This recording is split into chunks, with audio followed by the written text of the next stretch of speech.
திருமாவளவனை நான் எப்படி பார்க்குறேன்னா, ஒரு ஒடுக்கப்பட்ட மக்களுக்கு வாராது வந்த மாமணி திமுகவுக்கு அடியாளாக மாறி இருக்கார். எப்படின்னா, இப்போ தமிழ் படித்தா பிச்சை தாண்டா எடுக்கணும் இப்படி பாராளுமன்றத்தில் சொல்லுகிற பொழுது, இருமா இப்படி சொல்லுகிற பொழுது, இப்படி பஞ்சாபி மொழி படித்தா பிச்சை தாண்டா எடுக்கணும், பஞ்சாபே பத்து எரிஞ்சிருக்கு. பெங்காலி படித்தால் பிச்சை கூட கிடைக்காது, வெஸ்ட் பெங்கால் வெடிச்சு சதறி இருக்கு. இருமா பேச விடுமா, இல்லை நீங்கள் பேசுறது போது உட்காந்துக்க, நாங்கள் உட்காந்துக்கிறேன். ஆனால் தமிழை படித்தா பிச்சை தான் எடுக்கணும், பிச்சை தான் காரி துப்புது, கேட்க நாதி இல்லை. உடனே திமுக என்ன பண்ணுது, அப்பா நீ இறங்குப்பா, நீ தான் களத்தில் இறங்கணும். யார? அண்ணன் திருமாவை களத்தில் இறங்கு.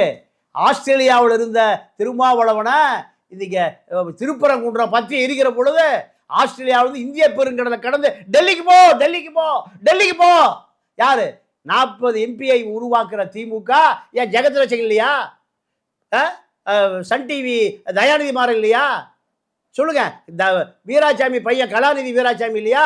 தமிழச்சி இல்லையா? கேட்கும். அதாவது அந்த மாதிரி ஃபேஷன் பிராண்ட் நடக்குது பார்த்தீங்களா இந்த சனினுங்க.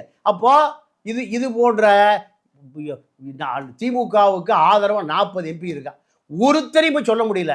யாருன்னு சொல்றாங்க? திருமாவளவன் மட்டும் நீங்க டெல்லிக்கு வரலைன்னா இம்ப்ளீச்மெண்ட் 150 நாடாளுமன்ற உறுப்பினர் கையில் போட்டுக்க மாட்டாங்க.